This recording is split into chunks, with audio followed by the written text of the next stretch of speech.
Bonjour.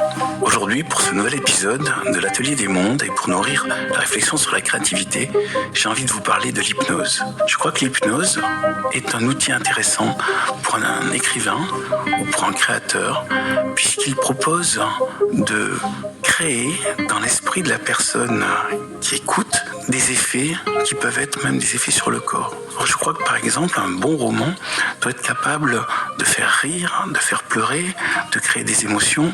Et pour ça, il peut être intéressant de voir comment, juste avec la parole, on peut arriver à influer quelqu'un au point que cette personne ressente des choses qu'elle n'avait pas prévu de ressentir avant de faire l'expérience. Moi, la première fois que j'ai testé l'hypnose, c'était après avoir rencontré un magicien qui s'appelait Pascal Le Guern et qui m'avait dit « J'aimerais bien que vous m'appreniez à écrire des romans ». Et je lui avais dit « Je veux bien vous apprendre à écrire des romans, mais à une condition, c'est que je voudrais que vous m'appreniez à faire de l'hypnose ». Et il m'a dit que le plus simple, c'est que je le teste. Donc je me suis étendu sur le sol et là, il m'a dit « Alors, je vais te proposer de visualiser une salle de cinéma ». Donc j'ai fermé les yeux, j'ai vu la salle de cinéma et il me dit maintenant, dans cette salle de cinéma, on te projette un film qui te fait rire. Et là, sur l'écran, je voyais rien. Mais par contre, je me rappelle que l'ambiance que j'avais recréée dans mon esprit était celle quand j'avais vu le film Sacré Graal des Monty Python. Toute la salle que je sentais fébrile, prête à rire.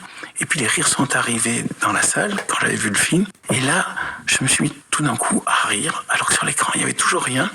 Mais je riais de fait d'être entouré, ou de croire être entouré par des gens qui rient. Mais j'ai gardé la conscience que j'étais en état d'hypnose, que j'écoutais la parole de Pascal Le Guern et que j'étais en train de rire. Et je me suis dit, ok, je garde le contrôle et en même temps, c'est sympa. Donc j'ai ri plusieurs fois, comme si je voyais un film. Puis il me dit, ça y est, le film est terminé, tu vois le générique. Et là, j'étais un peu déçu, je me disais, oh là là, c'était vraiment un bon moment. Même si dans ma tête, je n'avais vu aucun film. Et je trouvais ça vraiment intéressant. Après, il m'a dit, tu continues de marcher sur une route. Et sur cette route, tu vois qu'il y a un nuage de moustiques. Et tous les moustiques font sur toi et te piquent. Et du coup, ça te gratte et t'as envie de te gratter, et ça te démange. Et puis ça ne bougeait pas. Et je savais que je ne bougeais pas, qu'il me proposait de me gratter. Et je savais que c'était une suggestion. Et il me dit, tu as envie de te gratter, c'est de plus en plus fort. Et là, je lui dis, alors que j'avais les yeux fermés, je lui dis, écoute Pascal, n'insiste pas, tu n'arriveras pas, parce que ma maman m'a dit quand j'étais petit, si tu as une piqûre de moustique, surtout, tu ne grattes pas. Et ce conditionnement est plus fort que celui que tu me proposes. Alors il m'a dit, ok, on passe à autre chose. Et là, il m'a proposé d'autres suggestions, dont notamment celle d'associer un mot à un éclat de rire ou d'oublier un chiffre, de ne jamais arriver à prononcer un chiffre. Et j'ai trouvé ça très intéressant. J'ai pris plein de notes et je me suis dit, waouh, là, il y a une zone d'exploration intéressante.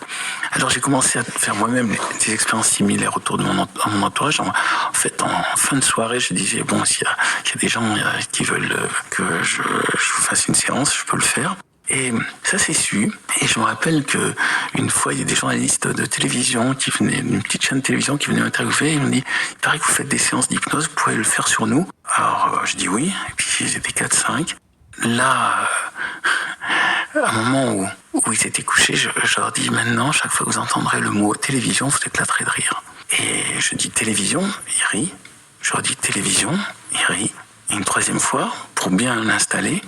Puis après, j'ai dit, bon, vu que ça va peut-être vous gêner dans votre travail, je vous enlève la programmation. Et maintenant, quand je dirai télévision, vous ne rirez plus. Et je le dis, il ne rit plus. Et le type, au final, me dit, attendez, moi, j'aimerais que vous me remettiez le rire à télévision, parce que c'est un métier qui me stresse tellement.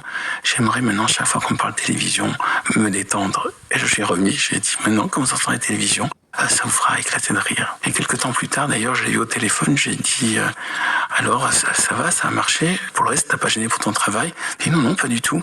Je dis, et là, si je te dis télévision, il va se passer quoi? Il fait, je sais pas, allez-y, dites-le. Puis je fais télévision, puis il éclate de rire. Je fais, c'est bon, l'ancrage est encore fort. Et ça m'intéressait. Je me disais quand même, c'est mon métier. C'est quand je propose aux gens de visualiser une cave, par exemple, au cas des fourmis avec des gens qui descendent, quelque part, c'est aussi une programmation.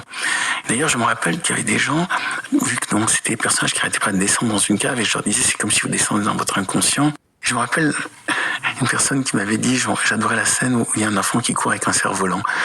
Et j'ai compris qu'en fait, dans mon roman, il n'y a pas d'enfant qui court avec un cerf-volant, mais le fait que mon personnage descende dans la cave et il se reconnecte à son inconscient, il s'est, lui en tant que lecteur, il s'est lui-même reconnecté à son propre inconscient et il a revécu une scène de son enfance dans laquelle il était enfant et il jouait avec un cerf-volant. Et ça, c'est la force du roman, c'est-à-dire que vous utilisez non seulement votre imagination pour créer des scènes, mais vous utilisez l'imagination du lecteur. Et je dis souvent que un livre, en fait, c'est 50% l'auteur, 50% le lecteur. Un bon livre, ça doit être un miroir où le lecteur se retrouve. C'est-à-dire, il a l'impression qu'il lit les aventures d'un personnage, d'un héros, mais en fait, il doit y avoir un transfert où il se dit « mais c'est moi qui ai ce personnage, et ces transformations que connaît le héros, en fait, je peux les avoir moi aussi ». Voilà, c'est le lien, il me semble intéressant, entre l'hypnose et l'écriture romanesque.